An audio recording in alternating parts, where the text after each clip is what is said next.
नमस्कार, जय हिंद, जय भारत।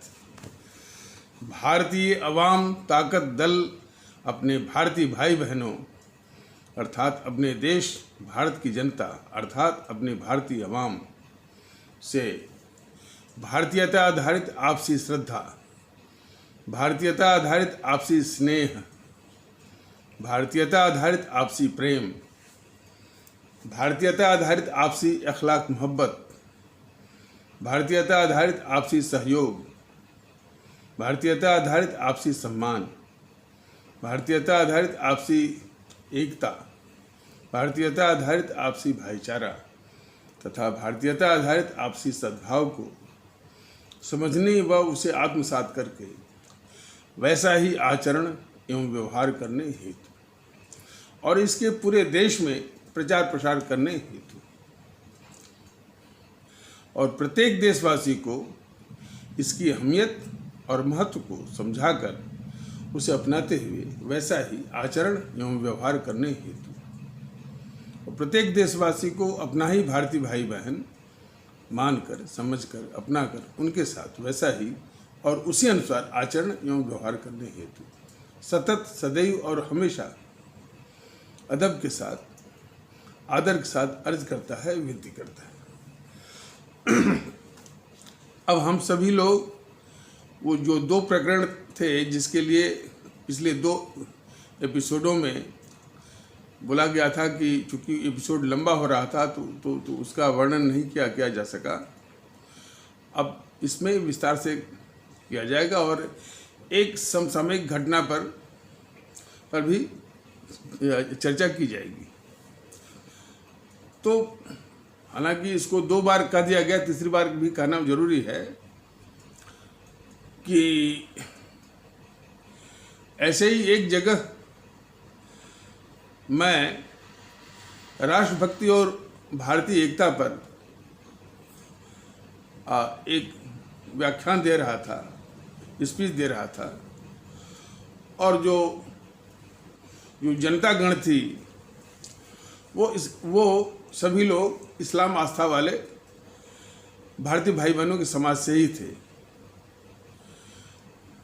ये कई बार बताया गया है कि इस्लाम आस्था वाले भारतीय भाई बहनों के समाज मतलब कि जिसको आप अपनी सुविधा अनुसार मुसलमान कहते हैं, लेकिन मुसलमान कहना भारतीय परिवेश में भारतीयता के वातावरण में और जिसमें कि भारतीय भाईचारा और भारतीयता आधारित भाई बहन का वातावरण होने की सख्त आवश्यकता है, उसके अनुरूप मुसलमान जो है, मुसलमान या हिंदू या इस टाइप से कहना उसके अनुरूप नहीं है, उसके अनुसार उपयुक्त नहीं है।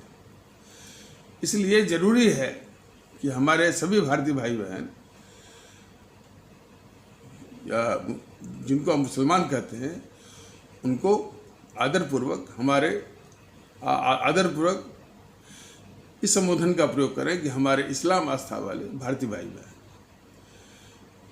और हिंदू भारतीय भाई बहनों को सनातन आस्था वाले भारतीय भाई बहन।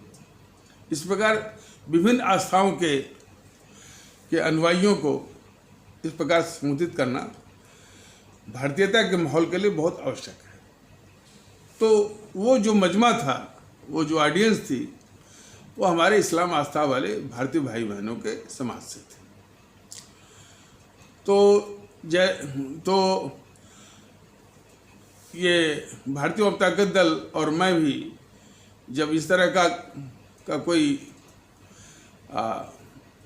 बात रखी जाती है और कोई विषय रखा जाता है और उसके विषय में भाषण होता है, स्पीच होती है, व्याख्यान होता है, तो एक ऐसा अवसर दिया जाता है उस ऑडियंस को, उस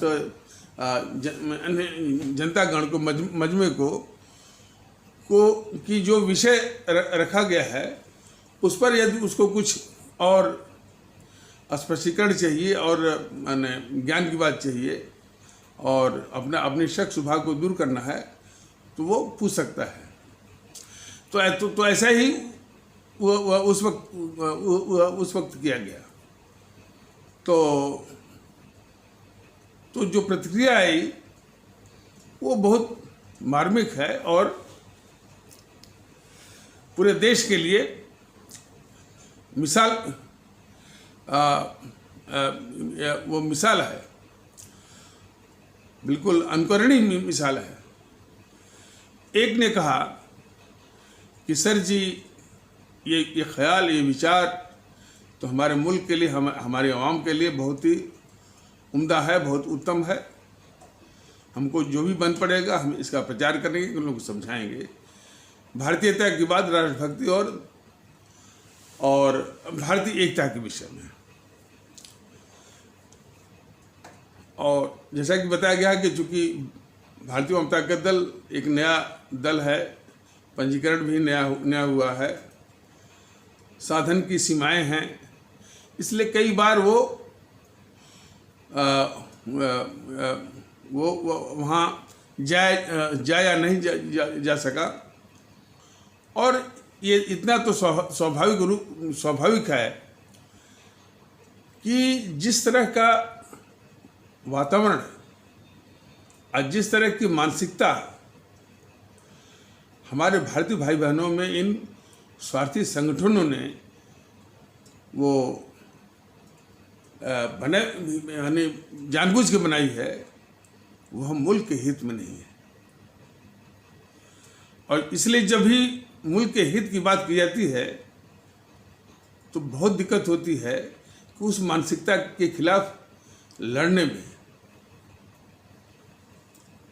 तो और जब भी मैंने आवाम की, भारतीय भाई बहनों के हित की और देश के हित की बात आती है तो उसको समझाने में भी काफ़ी कठिनाई होती है और दिक्कतों का सामना करना पड़ता है। तो इसलिए जरूरी है कि इस तरह की बातें, मुल्क परस्ती की बातें, देशभक्ति की बातें, भारतीय एकता की बातें, ये कई बार ये आएगा तब जाकर के उस जनमानस के जहन से, दिलो दिमाग से, उनके मस्तिष्क से वो जहरीकृत जो जहर के रूप में मानसिकता फैलाई गई है उसको शुद्ध करके ये मुल्क परस्ती, देशभक्ति की भावना वो लाई जा सकती है। लेकिन ये कई बार के प्रयास से मुमकिन है, संभव है, लेकिन कई बार के प्रयास से। तो चूंकि एक ही बार के प्रयास से तो कुछ होता नहीं है, इसमें ये बात भारतीय वाम ताकत दल जानता है। लेकिन पहली बार जो ऐसा किया गया तो जो प्रतिक्रिया आई वो बहुत ही उत्साहवर्धक और अनुकरणीय मिसाल के रूप में है। तो जैसा कि बताया गया था कि एक सज्जन ने कहा कि सर जी ये ख्याल बहुत उम्दा है, उत्तम है, देश के लिए भी बहुत उम्दा है और अपनी आवाम के लिए भी, और जहाँ तक हो सकेगा हम इसका प्रचार करेंगे। और सीमा यह रही कि हम या हमारा दल कई बार वो वहाँ जा नहीं सका।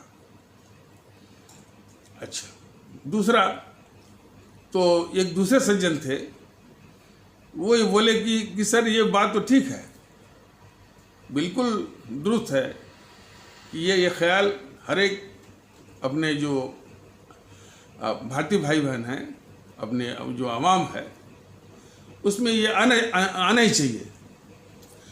लेकिन हमारी समस्या यह है कि जिस वक्त हम लोग भारतीय वाम ताकत दल का यह संदेश जनता में फैलाएंगे तो मुलायम चले आएंगे। वो बोलेंगे कि ऐ मुसलमानों, तुम कहाँ जा रहे हो, तुम्हारे लिए तो हमने अपने पूरे दिल का खजाना खोल दिया है। तरह तरह की बातें वो शुरू कर देंगे। तो मुलायम से मतलब सिर्फ मुलायम ही नहीं, बल्कि इस तरह की जितनी भी सांप्रदायिकता की स्वार्थ नीति करती हैं, जातिवाद की स्वार्थ नीति करती हैं, वो उस सबके विषय में यही लागू होता है।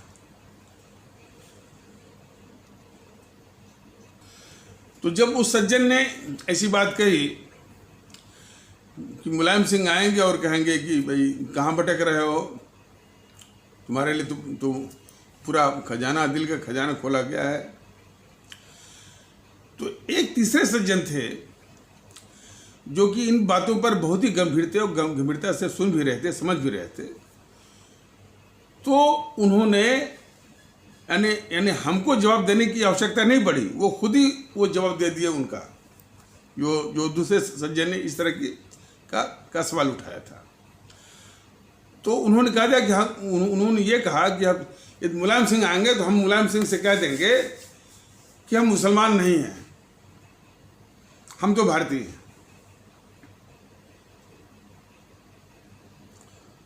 ये बात बहुत ही दूरगामी संदेश देने वाली, इस तरह का अनुभव, और उसको सुन करके भारतीय वामता का दल ने एक सूक्ति बना लिया, एक डिक्टम बना लिया, और वो ये है कि हमारे देश के जितने भी इस्लाम आस्था वाले भारतीय भाई बहन हैं, वो ये कहते हैं कि हम सभी इस्लाम आस्था वाले भारतीय भाई बहन भारतीय आवाम ताकत दल के माध्यम से इस मुल्क को बताना चाहते हैं, इस मुल्क भारत को बताना चाहते हैं कि हम भारतीय हैं, शुरू से आखिर तक और हमेशा। इसके अलावा हमारी न तो कोई पहचान है और न ही हमारा कोई वजूद। देखिए, फिर से कहा जा रहा है समझाने के लिए कि मैंने उस संदेश के रूप में कहा जा रहा है कि हमारे जितने भी इस्लाम आस्था वाले भारतीय भाई बहन हैं उनके लिए है। वो ये कह रहे हैं कि हम सभी इस्लाम आस्था वाले भारतीय भाई बहन अपने मुल्क भारत और देशवासियों को बताना चाहते हैं कि हम भारतीय हैं, शुरू से आखिर तक और हमेशा। इसके अलावा हमारी न तो कोई पहचान है और न ही कोई वजूद। इसलिए जिस किसी भी व्यक्ति को या संगठन को या राजनीतिक दल को या उसके राजनेता को दूरबीन लेकर के मुसलमान की तलाश इस मुल्क भारत में है, तो उसके लिए बेहतर होगा कि वह अपने इस देश भारत के बाहर जाए, वहाँ उसको मुसलमान मिलेंगे। वो इसके लिए पाकिस्तान जाए, अफ़गानिस्तान, ईरान, कुवैत, बांग्लादेश, वहाँ मुसलमान मिलेंगे। यहाँ तो सभी लोग भारतीय हैं। हमारी आस्था इस्लाम की है, लेकिन हमारी पहचान हम भारतीय हैं। ये अमृतवाणी बनी है हमारे उस इस्लाम आस्था वाले भारतीय भाई बहन के जज्बे के आधार पर, और ये सबके लिए जरूरी है। भारतीयता का जज्बा जो है हर एक भारतीय भाई बहन के जहन में बिल्कुल उच्च कोट के आदर्श के रूप में प्रतिस्थापित होना ही चाहिए। अच्छा, और इस प्रकार देखिए, ये जो विचार, चूंकि वो जो मजमा था वो गांव देहात का, वो छोटा सा कस्बा था, और एक दूसरा जो वाक़या हम बता रहे हैं ये अपने गांव का है। और इसी तरह से जितना भी आप गांव गिराज में आप देखेंगे, तो यदि देशभक्ति की बात, भारतीय एकता की बात कहेंगे उनके, और उन्हीं की शैली में कहेंगे, बड़े आसानी से वो समझ भी जाते हैं, समर्थन भी करते हैं, और इसके प्रचार के लिए वो जो है वो तैयार भी हो जाते हैं। इसलिए इस संबंध में इस तरह की जो प्रतिक्रिया आती है हमारे गांव देहात के भारतीय भाई बहनों से, तो इस तरह का अनुभव जो है हमारे स्वामी विवेकानंद ने पहले ही बता दिया था। क्या कहा था? The only hope is from the masses, the only hope is from the masses, the elite of this country is morally and physically dead. उन्होंने कहा कि जब भी कोई उत्तम बात देश के हित वाली, अवाम के हित की, अपने भारतीय भाई बहनों के हित की बात होगी, तो उसका समर्थन करने के लिए मासेस मतलब आम भारतीय भाई बहन, गरीब भारतीय भाई बहन, ये सबसे पहले आएंगे। और जो संभ्रांत वर्ग है, जो इलाइट वर्ग है, वह तो नैतिक रूप से वैसे भी मर चुका है। ये तजुर्बा था, ये अनुभव था और वक्तव्य था हमारे इतने बड़े संत, इतने बड़े दार्शनिक, यानी भारतीय दर्शन के स्वामी विवेकानंद।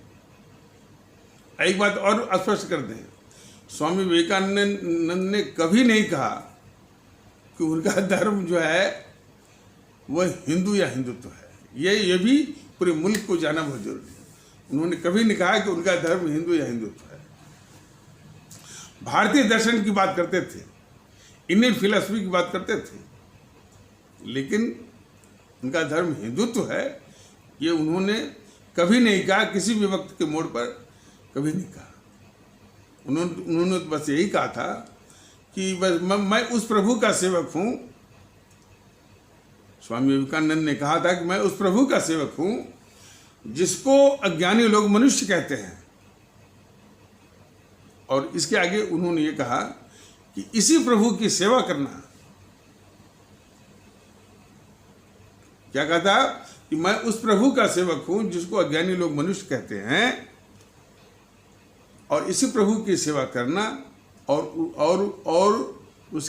उनकी सुख सुविधा का चिंतन करना ही हमारा धर्म है। और हम इसके आगे हम किसी धर्म को मैं नहीं मानता। बहुत ही स्पष्ट थे। तो ये भी बात थी। तो खैर, तो गांव देहात के सीधे साधे भोले भाले हमारे भारतीय भाई बहनों से को भारतीय एकता, राष्ट्रभक्ति की बातें जो बताएंगे बड़े आराम से समझ जाएंगे, और कई बार उनसे विनय विनती करेंगे, सहयोग मांगेंगे, वो इसका बहुत अच्छे से प्रचार भी करेंगे। लेकिन साथ साथ ये हमेशा याद रखिए, जो इलाइट वर्ग है इस देश का, वह इस देश का शत्रु है। उस समय जो इलाइट वर्ग था, तो वो जो अंग्रेजों के साथ सटा हुआ था, जो अंग्रेज इस देश को बंधक बनाए हुए थे, बंधक बना करके इसको लूट रहे थे, चूस रहे थे, शोषण कर रहे थे, तो उन्हीं के साथ मिलकर के वो जो समूह था इलाइट वर्ग का, वो भी वही घिनौना कृत्य जो है वो भी कर रहा था।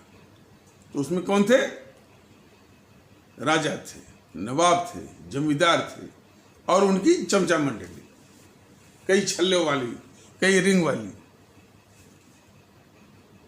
और वही मंडली इस समय जो राजनीतिक दलों में आ गई है, जीएनपीसी में आ गई है, गांधी नेहरू परिवार चंडाल चौकड़ी काकस, और बीजेपी में भी है वही संभ्रांत वर्ग। इसीलिए तो वो कुछ भी कह लें, राष्ट्रवाद का मुखौटा लगा लें, सबका साथ सबका विश्वास की बात कर लें, लेकिन वो इलाइट वर्ग को जो है रिप्रेजेंट करते हैं। और वो इलाइट वर्ग स्वामी विवेकानंद के शब्दों के अनुसार वो नैतिक रूप से और वैसे मरा हुआ स्वार्थी होता है।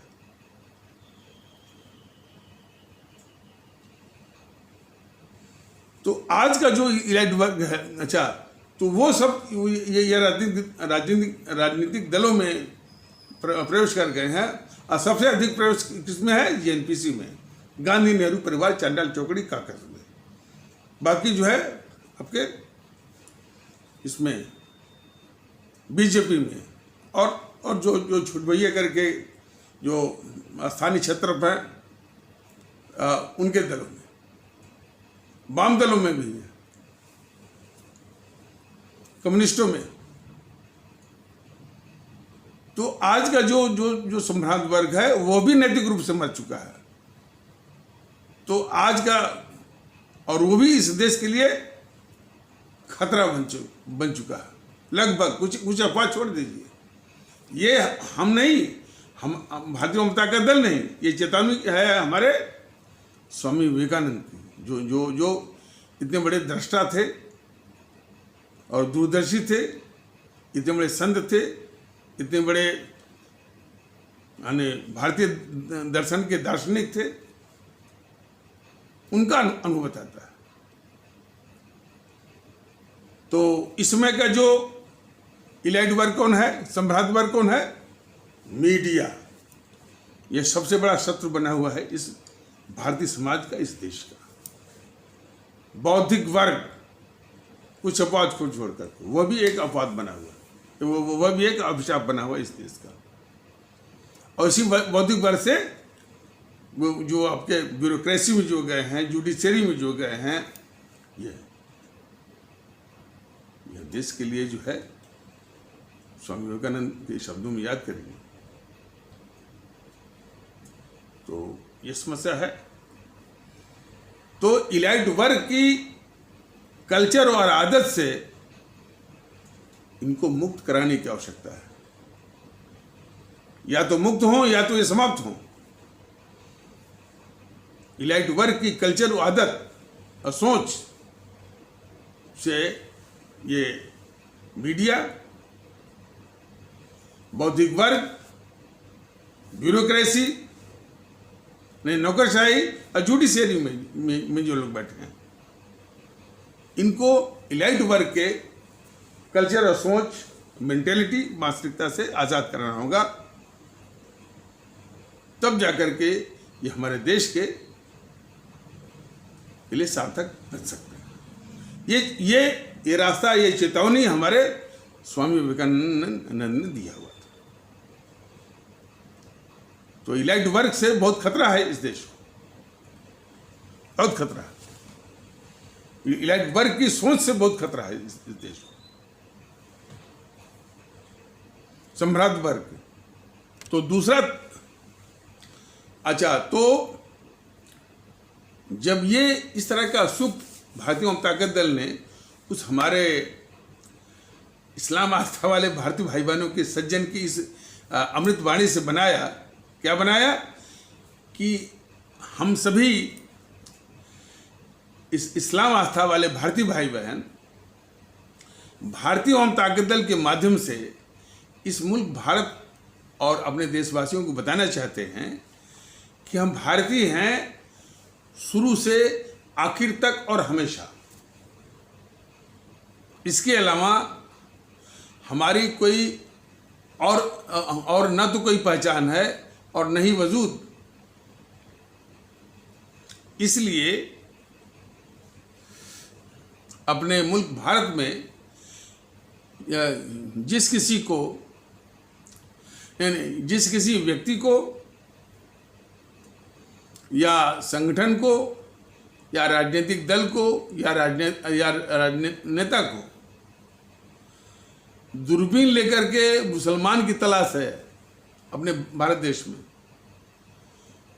तो उसके लिए बेहतर होगा कि वो इस देश भारत के बाहर जाए, बांग्लादेश जाए, कुवैत जाए, अफगानिस्तान जाए, ईरान जाए, पाकिस्तान जाए, वहाँ मुसलमान मिलेंगे। यहाँ तो हम सभी लोग भारतीय हैं। भारतीय जनता दल ने सोच रखा है कि इस तरह का पोस्टर बनवा करके इस राहुल के दरवाजे के सामने लगाना है और उसके मुंह पर जो है वो तमाचा मारना है।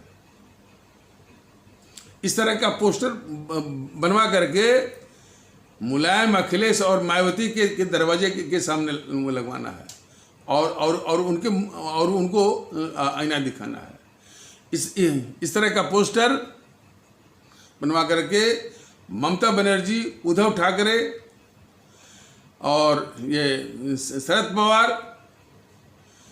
और डीएमके, एआईएडीएमके के नेताओं और अकालियों के भी नेताओं के आगे लगाना है, ताकि वो भारतीयता के मर्म को, महत्व को समझ सके। भारतीय जनता के दल ने ये सोच रखा है और करेगा जरूर। तो एक तो वो अनुभव रहा। दूसरा ये है कि देखिए ये किस लिए बताया जा रहा है। एक तो हमारे स्वामी विवेकानंद का आदेश और उनकी चेतावनी, और दूसरा यह है कि भारतीय जनता का दल ये बता रहा है कि यदि हम सभी में सच्चे अर्थों में भारतीयता का जज्बा हो, इस देशभक्ति का जज्बा हो, अवाम परस्ती का जज्बा हो, कोई भी समस्या हो, वो उस समस्या का कितनी भी विकट और उलझी हुई हो, उसका समाधान निकल आता है। अब आ जाइए दूसरे तरह के अनुभव पर। तो हमारे बेटे की शादी थी पूर्वी उत्तर प्रदेश में। जब बेटे की शादी होती है तो एक कार्यक्रम होता है भत्तवान से मतलब यह है कि गांव के लोगों को खाना वाना खिलाना, ये भत्तवान हो गया। मैं भी वहाँ गया गांव में और गांव के लोगों को इकट्ठा किया और फिर ये प्रस्ताव रखा कि भाई हम ये भत्तवान का कार्यक्रम करना चाहते हैं और बात है कि कोई छूटना नहीं चाहिए, सब लोग इसमें शरीक हों। तो उन लोगों ने बताया कि साहब यहाँ तो बड़ा बिखराव है और कैसे आप करेंगे, यदि आप इनको बुलाएंगे तो ये नहीं आएंगे, यदि आप उनको बुलाएंगे तो वो नहीं आएंगे, और यदि आप हमको बुलाना चाहते हो तो कम से कम इन लोगों को मत बुलाइएगा। हमने कहा देखिए भाई, ये मौका खुशी का है और खुशी को साझा करने का, बांटने का है। तो सभी को शरीक होना है, इसमें शामिल होना है, यह हम स्पष्ट रूप से मानते हैं। और इसलिए निमंत्रण तो सभी को दिया जाएगा आदर के साथ। अब ये उनके ऊपर निर्भर करता है कि हमारे आदर के साथ निमंत्रण को किस रूप में लेते हैं। लेकिन जहाँ तक हमारा प्रश्न है, हम सभी को बराबरी के आधार पर आदर के साथ सभी को आमंत्रित करेंगे। तो कुछ लोग बोले कि साहब ठीक है, सब देख लीजिएगा। तो एक ने बोला कि साहब एक समस्या और भी इससे भी विकट और विकराल है। तो हमने पूछा भाई कि वो क्या है भाई। तो वो बोले कि साहब जो ये हरिजन लोग हैं। अब देखिए, भारतीय जनता के दल फिर बताना चाहता है कि भारतीय जनता के दल की शब्दावली में हरिजन, चमार वगैरह शब्दों का बिल्कुल परहेज है, निषेध है। ये शब्द ठीक नहीं है। बस उनके लिए यही है कि हमारे पिछड़े भारतीय भाई बहन हैं, थोड़ा पिछड़ापन है, और ठीक से यदि प्रयास किया जाए, नीतियाँ लागू की जाए, ईमानदारी से प्रयास किया जाए, तो वही पिछड़ापन बहुत आसानी से बहुत कम दिनों में दूर हो जाएगा। लेकिन जिस तरह का ये स्वार्थ भरी ये षड्यंत्र नीतियाँ चलाते हैं ये सब राजनीतिक दल, उससे तो अनंत काल तक ये चलता जाएगा। उनकी षड्यंत्र नीति चलती जाएगी और वो साथ पिछड़ापन साथ दूर भी न हो। तो खैर, तो उन पिछड़े भारतीय भाई बहनों के विषय में वो सज्जन बता रहे थे कि जो हरिजन लोग हैं, ये खाना खाने के बाद वो पत्तल नहीं उठाते। तो बताइए सर, अब उनका पत्तल कौन उठाएगा? हमने सभी को कहा कि देखिए, हम जिनको बुला रहे हैं वो हमारे अतिथि हैं, मेहमान हैं। और अतिथि मेहमान के विषय में हमारे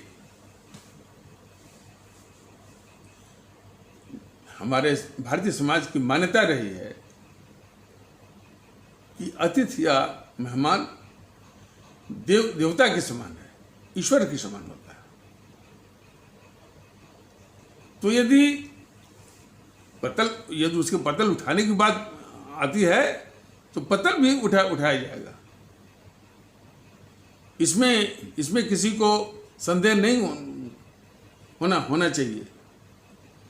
और मैंने कहा कि एक बात आप सभी लोग अपने दिमाग में बिठा लीजिए, यदि कोई नहीं उठाएगा तो मैं उठाऊंगा। तो लोग बोले कि ठीक सर, देख लीजिएगा। अब वो दिन आ गया तो वही हमारे पिछड़े भारतीय भाई बहन जब आए तो वो खड़े रहे। तो मैं कहा नहीं, आपको खाट पर बैठना है और यहां बैठना है। तो जो रूढ़िवादी विचारों से ग्रसित थे लोग, वो मेरी ओर बड़ी आश्चर्य और बहुत इस निगाहों से तरे रहे थे, देख रहे थे कि ये साहब जो है शहर से आकर के ये कौन सा ये वातावरण पैदा कर रहे हैं या पैदा करने की कोशिश कर रहे हैं। तो बहुत ही आश्चर्य और विरोधात्मक निगाहों से वो देख रहे थे। लेकिन हमने सबको, भाई आइए खाट पर बैठिए, सम्मान के साथ बैठिए, और भोजन का समय अभी आ रहा है और उसमें शरीक होइए।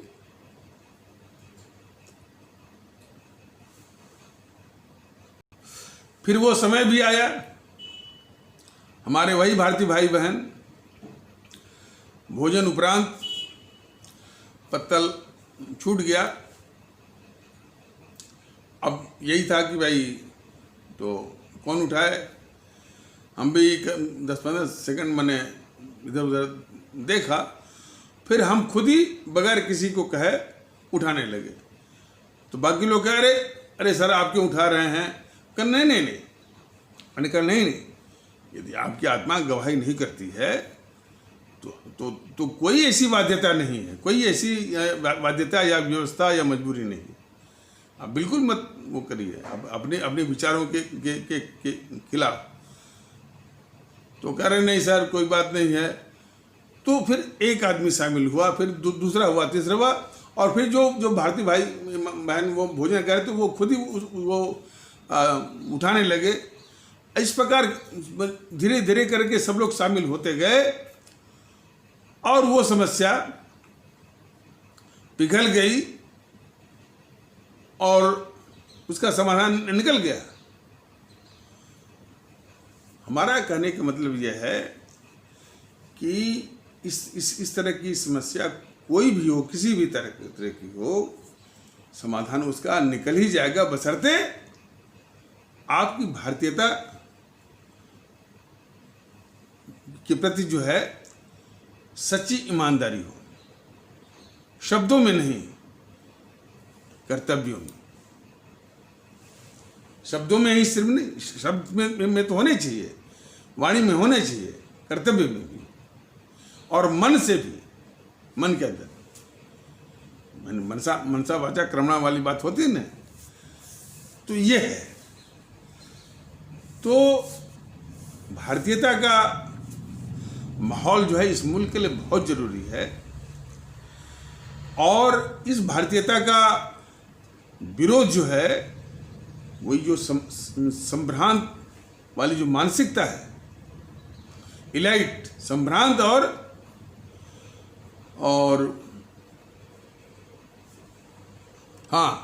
संभ्रांत और सामंतशाही दृष्टिकोण, ये दोनों ये विरोध करते हैं भारतीयता का। और ये सामंतशाही दृष्टिकोण के संभ्रांतवादी दृष्टिकोण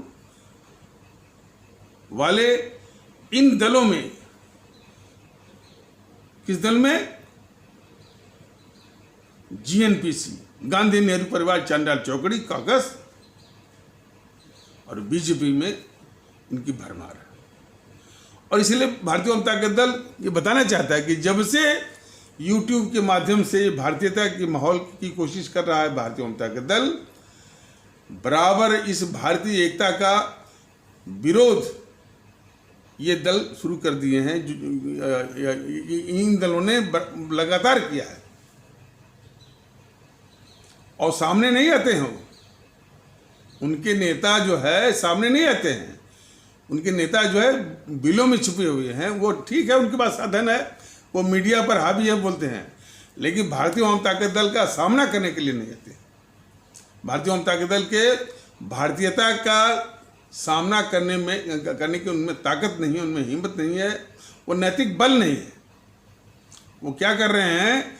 छुट भइयों को और गुंडे मवालियों को सिखा करके, पढ़ा करके, गाली गलौज, भद्दी होती भाषाओं, तो भारतीय जनता के दल के कार्यकर्ताओं को मैंने इस तरह से डराने धमकाने वाली बात।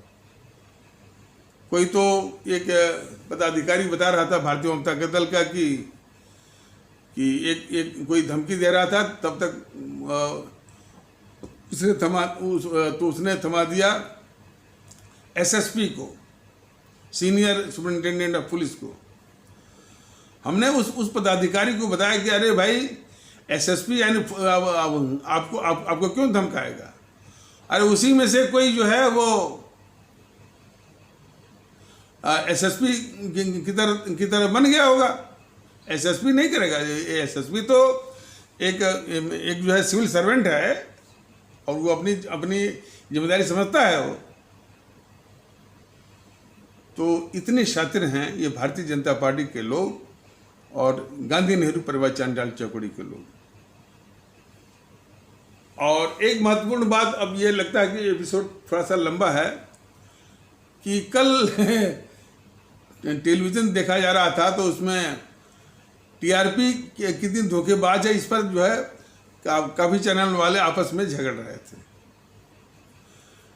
और एक दूसरे को बेनकाब करने की कुछ कोशिश कर रहे थे। ये बहुत अच्छा संकेत है।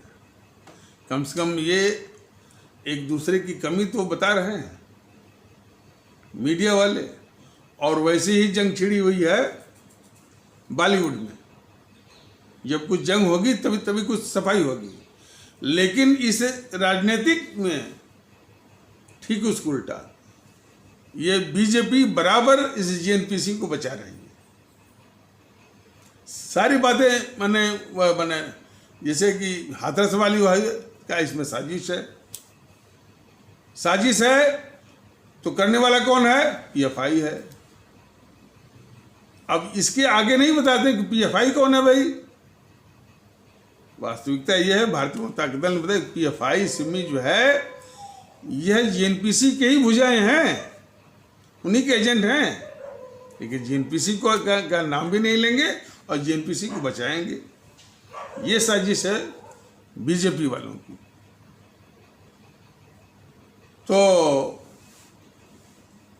बीजेपी इस तरह से जो समस्या का जो जड़ है उसको बचाना और उसकी पत्ती को दिखा करके देश को भुलावे में रखना, ताकि ये पेड़ बचा रहेगा तो ये अनंत काल तक जो है उसी को दिखा करके बीजेपी के पक्ष में वोट का माहौल बनता रहेगा।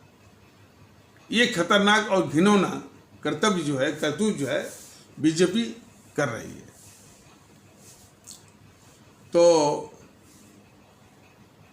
आपने देखा होगा कि सीएए पर इतना बड़ा बवाल, इतनी बड़ी हिंसा, और उसमें बिल्कुल देश ने यह भी देखा होगा कि किस प्रकार सोनिया रामलीला मैदान में हमारे इस्लाम आस्था वाले भारतीय भाई बहनों के पूरे समाज को जो है वो भड़का रही थी। राहुल भी ऐसे ही बोलता है, प्रियंका भी बोलती है कभी कभी। और ये सब हैं कौन?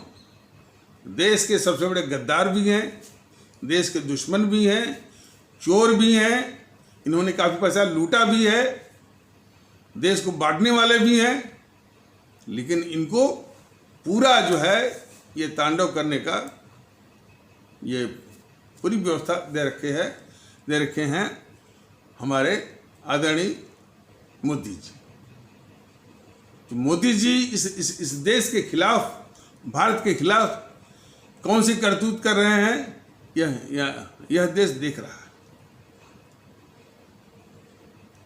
जिस जीएनपीसी को पंग करके इटली भेज देना चाहिए और भारतीय ताकत दल तब से कर रहा है, उस जीएनपीसी को ये पाल भी रहे हैं, उसके पापों को धुल रहे हैं और उसकी छवि को निखार रहे हैं और पूरा तांडव करने का पूरा मौका ही नहीं पूरी व्यवस्था दे रहे हैं।